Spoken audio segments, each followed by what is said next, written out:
crowdsourcing, to set the case study in context, can be understood as the collection, creation, or enhancement of information via individually small actions completed by relatively large groups of people over the internet. The neologism crowdsourcing was introduced by Jeff Howe in 2006 to describe new business practices based on the outsourcing of labor and its distribution amongst crowds of workers potentially located in very different places all around the world. And more recently, the method has been increasingly explored in a number of different declinations, also in the heritage sector. In the last 5 years, at least 29 new heritage crowdsourcing initiatives have been promoted in the UK only. About half of them have started between 2010 and 2011, and of these, only 4 have actually reached formally an end. These initiatives have tended to fall under 3 main categories. So there is a first group. That is composed of one project ventures, and these have been the large majority so far. A second group is that of multi-project platforms like MicroPasts, but also Heritage Helpers, History Pin, Zooniverse, the whole Zooniverse Humanities section, and right now also the Inventors is starting to move in that direction. The third category includes initiatives that focus on one project and maintain a distinct identity, but which are delivered with support from existing platforms. So, for example, with the help of Zooniverse, I'm sure we'll hear more about that, and via the Citizens Alliance. Until now, crowdsourcing undertakings seem to have followed either one of the other or of 2 possible tracks of development. So some have started with grant funding from UK research councils, mainly the UK Arts and Humanities research councils, and this is the example of MicroPasts. And then either ended or continued and expanded with further grant funding from the same councils, from foundations, or the European Union, and in that case moved to being multi-project platforms. Other initiatives have been supported almost exclusively by one of the main sources of funding for heritage in the UK at present, the Heritage Lottery Fund, but some have also been supported by Arts Council. One of the 4 main multi-project crowdsourcing initiatives that have emerged in the last 2 years is MicroPasts, which has also been the first, to our knowledge, to focus primarily on archaeology. Since October 2013, the MicroPasts team have experimented with the use of crowdsourcing and other web-based methods to establish collaborations between institutions such as universities and museums on the one end, and members of the public on the other, to study the human past by doing one or more of 3 things. The first is creating new and open archaeological and historical data through crowdsourcing. The second is discussing and developing new tools, methods, and projects in archaeology, history, and heritage collaboratively, in some cases with the public, and using forum technologies. And the third is the microfinancing of community archaeology and community history work via crowdfunding.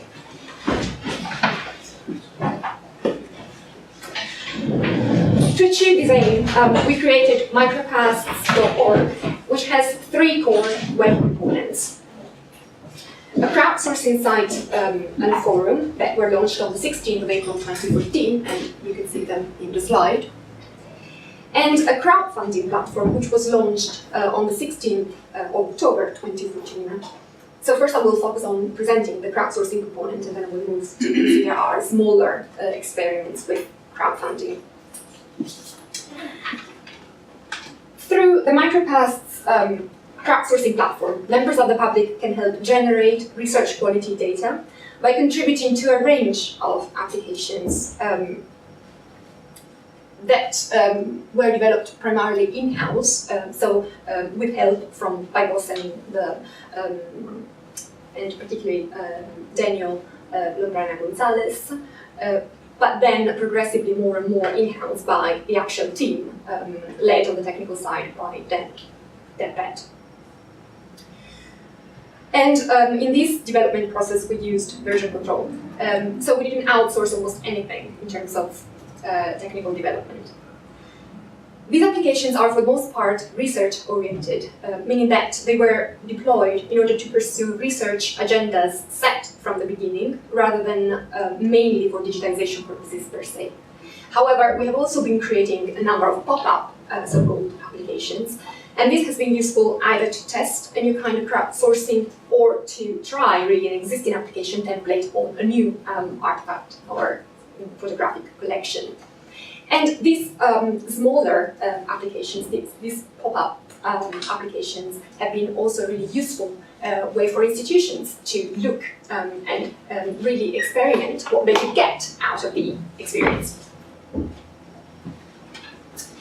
A large part of our crowdsourcing work, as Dan was mentioned at the beginning, has revolved around the transcription of the National Bronze Implement Index, which is, as quite a few of you will know, a paper archive housed at the British Museum and containing about 30,000 object cards of metal artifacts that were found in Britain at different points throughout the 19th and 20th centuries. The cards were scanned, uploaded on Flickr, and then a crowdsourcing application would show them to interested users and ask them to transfer information on the cards into a number of fields and also to georeference the find spots. Alongside this more traditional, if we like, kind of crowdsourcing transcription, although integrated with a georeferencing component, we have also been experimenting with new kinds, such as the one that led to 3D print the mini flange axes that you might have found in your delegate packs today. They are there, if you haven't seen them. And this new kind of application is called, or we called it, 3D photomasking. Photomasking applications invite participants to identify the outline of objects on sets of photos taken all around the objects. And the ultimate aim is that of creating masks of the kind that you see there, and which then are useful to create 3D models and potentially literal 3D prints of artifacts. And for the modeling, we used the modeling has been done offline, so it's not crowdsourced. Well, I'll go back to that in a moment. And using Photoscan, which is also the only proprietary software that we've been using. Other applications have been useful for the public indexing of archival material. So you can see here in the case of photo tagging with the UCL Horsfield archive, photographic collection, and also another case, which is that of a classification public indexing application that we have been deploying linked to the Anpari project, of which Ellen is part. And this is useful for artifact collection and linking together data about artifacts that are spread around Europe and partly the world. Each crowdsourcing task, so the transcription of a card, the masking of a photo, is completed by 2 to 4 different collaborators. And the final results, in the case of transcriptions, are checked then by an experienced member of the community, so an experienced collaborator, and then ultimately finalized by one of the team, or in the case of the cards, specifically curator in the British Museum. All data raw, so the scans of the cards, the photos of the artifacts, as well as derived, so the files with the transcriptions, for example, is released as soon as it becomes available through a data center webpage under a Creative Commons license. In most cases, the data is fully open. In some, commercial use is restricted, and this depends, of course, also on the requirements of the institutions we've been collaborating with. Over the past 60 months, we have progressively enabled different kinds of participation along a spectrum from more contributory to more co-creative. We have not predefined these spaces at the beginning and also what they would consist of, but rather let them emerge from ongoing dialogue with participants. At the contributory level, we have been working with about 1,400 volunteers. Although so far, as you can see from the slide, most of the work has really been undertaken by a smaller group of people. And this is a typical trend in crowdsourcing projects. You can see it in the rank size plots here at the bottom of the slide that show the ranking of users per number of tasks submitted for both the photomasking and the transcription applications, which are the ones that we have been deploying quite consistently and from the beginning. And you can also see from the table at the top right that really 25% of the total number of volunteers have completed more than 14 tasks, so a relatively small number, with 50% having done less than 4.5, so between 4 and 5 tasks across all applications. There has also been a tendency for volunteers to focus mainly on one kind of crowdsourcing activity. And here I've compared, again, transcription and photomasking for the reason that I was saying, because we've been deploying them consistently from the beginning. The majority of people have chosen either one or the other kind, with less volunteers doing both. And even amongst this latter group of people doing both, most have tried both kinds, but then opted for one of the two. Volunteer choices have been strongly led by a preference for specific activity types more than subject focus. Usually a preference for those activities requiring skills they already had and felt comfortable contributing, with little change observed across time. And the two charts that you see on the right show Lorentz curves and Gini coefficients relating to participation in transcription and photomasking. Both of these measures are used in social sciences to assess the degree of inequality of distributions. The Lorentz curve particularly reveals the cumulative percentage of people who have done a certain amount of tasks, and the more it is banded, the greater the inequality in the distribution of participation. What can be inferred is that photomasking tends to be slightly more democratizing and more popular also, and we'll return to this among younger participants, although on average, more people tend to do slightly less of it than in the case of the transcription, which attracts instead the core, really involves super contributors, as they're known in crowdsourcing. At the co-creative level, we've been involving more than 80 people with forum discussions about the development of the MicroPasts project, but also its applications, participation objectives, and the platform. So really asking them also what periods, what geographic areas they would like covered, what artifact collections they would have liked to work with, and trying to, in some cases, have them talk with local museums and local institutions in order to establish links with them. Following from these discussions, a small number of those who had been contributing more to the crowdsourcing suggested being involved in tasks that are more at the interface between the creation and the interpretation of data. So they asked to be involved, for example, in the modeling, in the consolidation of the data itself. And so we did in the autumn months, from the autumn months of last year. There is a core group of 12 to 15 people, I would say, working on the consolidation of transcription data and also on the modeling of objects using masks that have been crowdsourced through the MicroPasts platform. This process was very much supported not only via the forum, that has been very active actually, which is something we're very happy in. It's not very common actually. And also it has been supported by a research blog that we've been posting to and other learning resources that we've made available through a dedicated webpage, including tutorials and information about collections and methods that we've been using. Our original goal with MicroPasts was really to work with a group of collaborators that would really fall under two main categories. So we tried to reach an online crowd of people all around the world, which was of course unknown to us at the beginning of the project. And we tried to do this through online publicity, so blog posts, articles, published in magazines and newspapers. And we've also tried to reach groups of interest that were already established offline. So the first, for example, is the group of metal detectorists working on the portable antiquity scheme, particularly as since we were working with metal artifacts at the very beginning, which is something we continue doing. But also archaeological and historical societies. And we have tried to involve these groups through presentations, in-person communication, and also targeted emails. What you can see is that really the online publicity was the most effective method of really reaching out and involving people. And instead, the in-person communications, and particularly also to, I would say, archaeological and historical societies, have been less effective. As a result,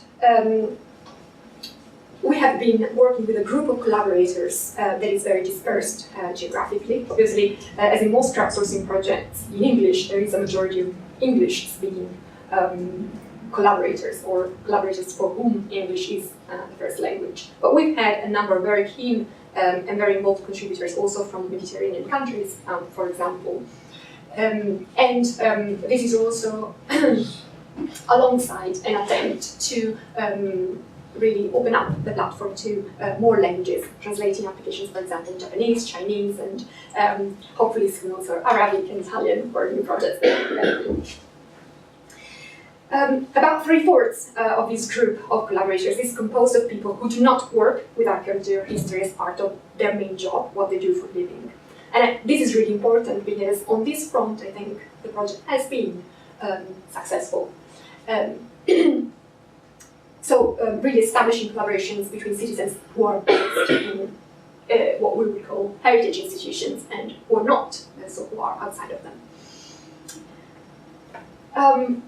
The age breakdown shows a greater representation of younger groups, which is what we could expect out of a digital engagement project generally. But perhaps the breakdown is slightly younger than, for example, what has been recorded for the transcribe benefit project, and I'll be interested in knowing, for example, Sachin Kozer's view on this specifically. And I believe that a component has been the use of modeling, one of the reasons might have been because there is a statistically significant relationship between age and preference for this application.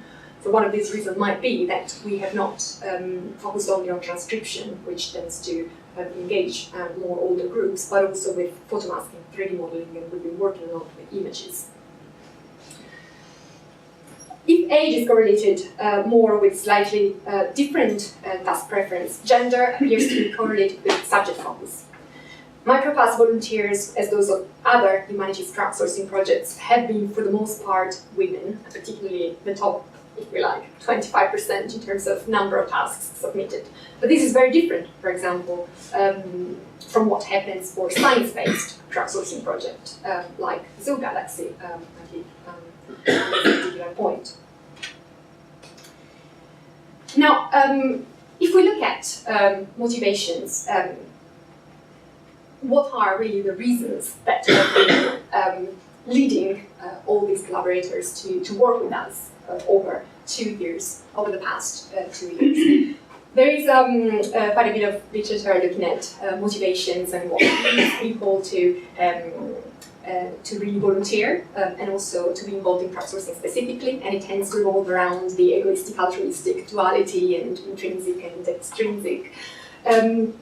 And often it's been highlighted that it lumps together categories that have different levels of generality or specificity, which is actually a good point. But I still believe that having an open-ended question within actual surveys that are put into a peer after the completion of a certain number of tasks and asking about motivations is well worth doing, because it highlights if there are points that are and motivations that are specific to the application of crowdsourcing methods to a specific field. And this has been useful for us as well. What we've seen is that people have been contributing out for reasons that are really common and shared, for example, by visitors to museums generally, so learning training opportunity for themselves or even their family and friends. So for example, they've been downloading cards and share them with their families, and the children brought them to school and discussed them in the classroom out of desire to just relax. Sorry, have a gaming experience, and this is particularly for the photomasking part and the work with images. The aesthetic pleasure of looking at the cards, the calligraphy, looking at the artifacts in detail while masking them, while tracing the outline of the objects. There are some motivations that are shared by other crowdsourcing projects, the social motivations of helping out. Quite a few of the Kines collaborators are volunteers across a number of sectors, and not only the cultural sector, or giving back to an institution that they particularly enjoyed visiting in the past, for example, the British Museum, and to which they would like to give something back by helping on a project that the institution is involved with. Making valuable use of their own knowledge and skills and getting recognition for it. Advancing scientific knowledge by participating in a research project. And there is, for quite a few of them, an element of competition, which only in one case got a bit out of hand, but in the end I think it was controlled. But something that is really, should be stressed, that this has only been a problem in 1 out of 1,400 cases, and eventually could be contained through talk and the use of stronger validation methods, like increasing the redundancy expected from different applications.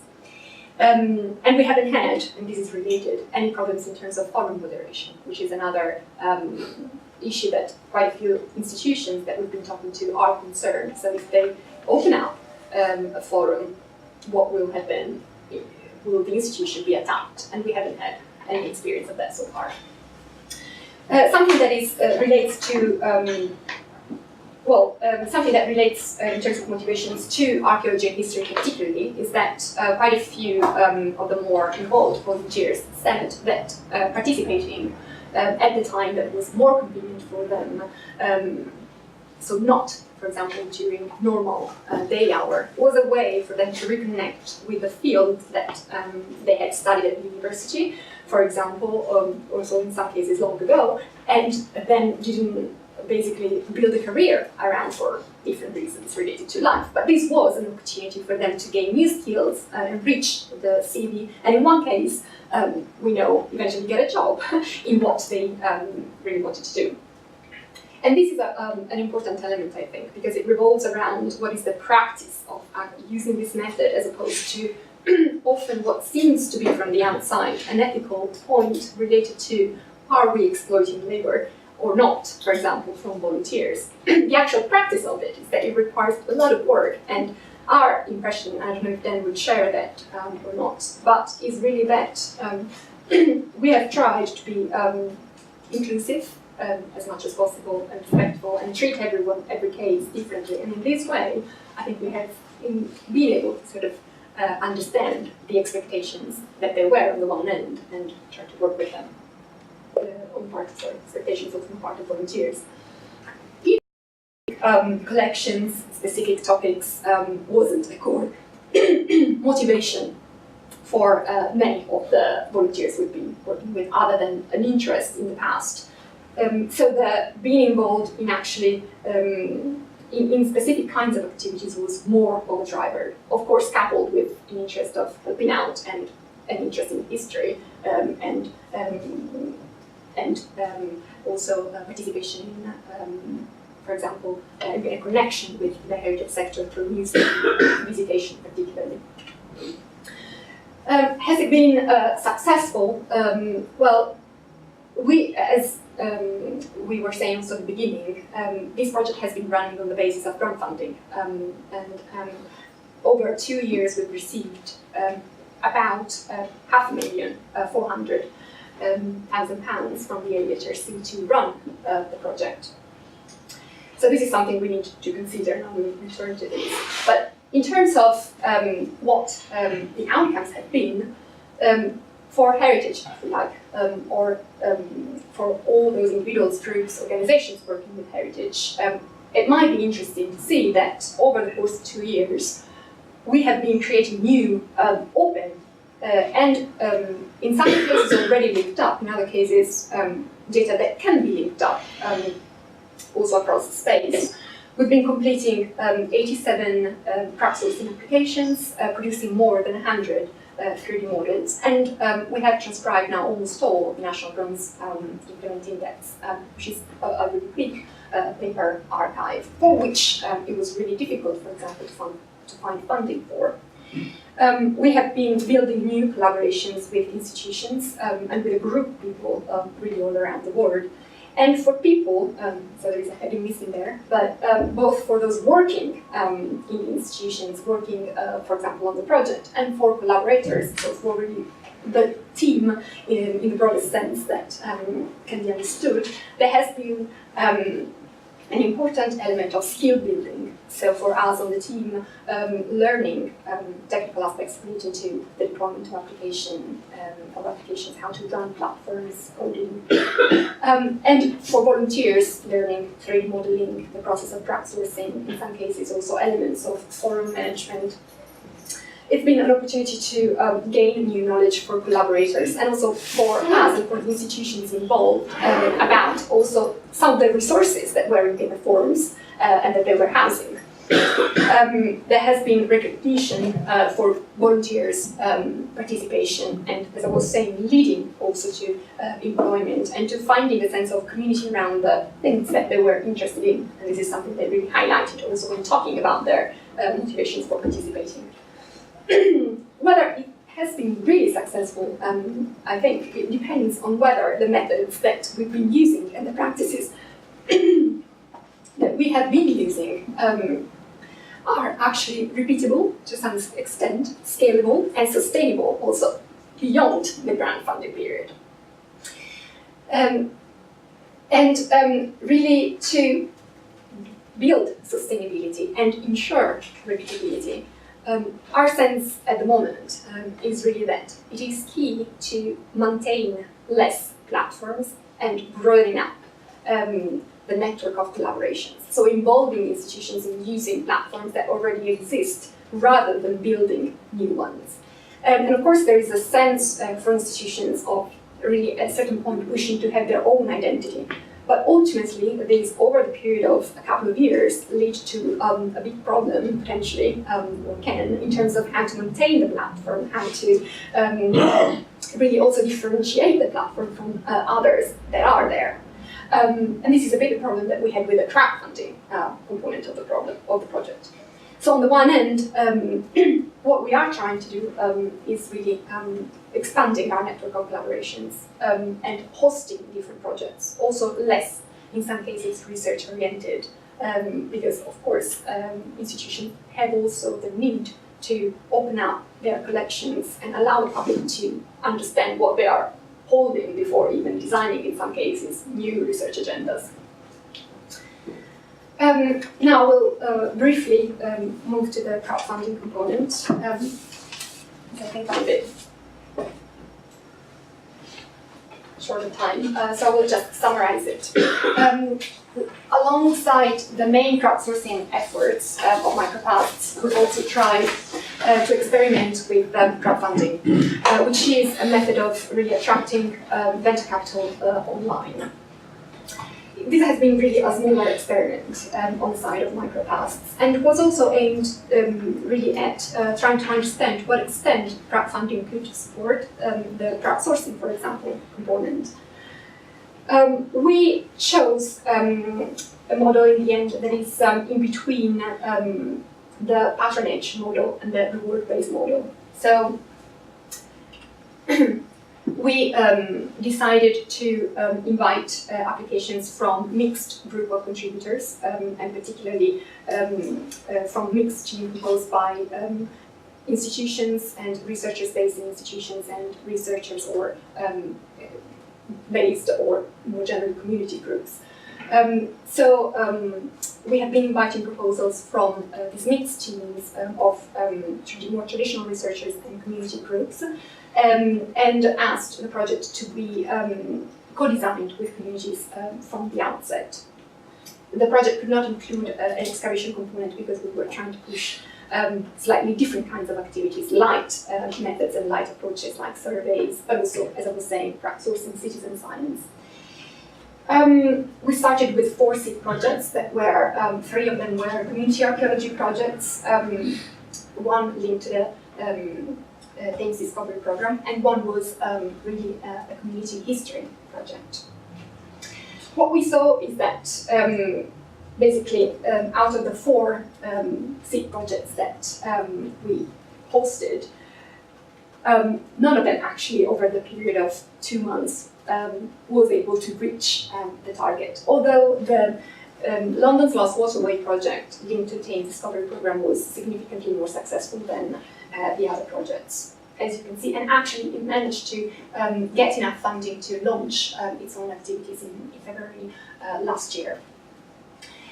And one of the reasons for this more limited, for this limited success on the whole of the platform is visibility. So we had quite a problem in terms of getting enough views and exposure over the period, since October last year. And this even though we had UCL and the British Museum involved, which could be thought of as being institutions that can attract quite a bit of visibility. So what we really learned from there is that unless there is strong promotional support behind and it continues, it is more advisable to go with existing platforms that are already there. And this is something that can be applied to some extent, as I was saying, also to the application of crowdsourcing methods. I was going to talk about briefly donor motivations, but I think it's better that we reach a conclusion to just keep to time. What we saw is that in our case, the crowdfunding experiment has been less successful, as I was saying, for the visibility issue. And also, however, because of the nature of the project that we probably decided to support. So we decided not to encourage, to only host projects that would be research-oriented, have a community level scale, and, for example, did not involve excavation. We saw that the Thames Discovery project, the crowdfunding project related to the Thames Discovery Programme, was more successful because it included a preservation component, so really documenting the foreshore before it is all destroyed. This was clear from donor motivations, and also by looking, for example, at who was really donating money towards it. It was also more successful because it interpreted crowdfunding more as a catalyst for fundraising. Rather than the only method of fundraising, even for a small project. And what I mean by this is that also the money that was collected, for example, by larger donations or in-person donations at events were submitted online. And this was helpful to attract more money and ultimately get more funding. Whereas other projects had been only exclusively submitting, they had been relying exclusively on the submission of money online. So the Thames Discovery Programme was probably a bit more flexible in how it interpreted the campaign, more as a catalyst for funding rather than the exclusive method they were going for. And so I think, and what we saw is that perhaps the platform can still be useful if we manage to solve the visibility issue. But that projects should really be molding in an excavation or preservation or public interpretation component in order for them to work. And something I should also highlight is that the model that we have been using throughout, I would say, is a bit in between donation and a donation-based model and a straightforward reward-based model. And what this means is that we haven't been giving out prizes or gifts commensurate to the amount that different donors were donating, but donors, together with everyone else interested in the project, would be able to eventually access a research blog informing everyone about how the project funded in this way was really working and any developments that there would have been. And also they would have been able to access any research outputs which would have been made available open access to donors and the public more widely. So there was open access of results and also the research process guaranteed at the end. this is, I'm reaching the end now, I've talked too much, but I would really like to thank you, and also on behalf of the whole team, so Neil Wilkie, Aviken Schönberg, and Bevan, Jennifer Wexler, and Pat, and Richard Sparks from the UCL Institute. Thank you.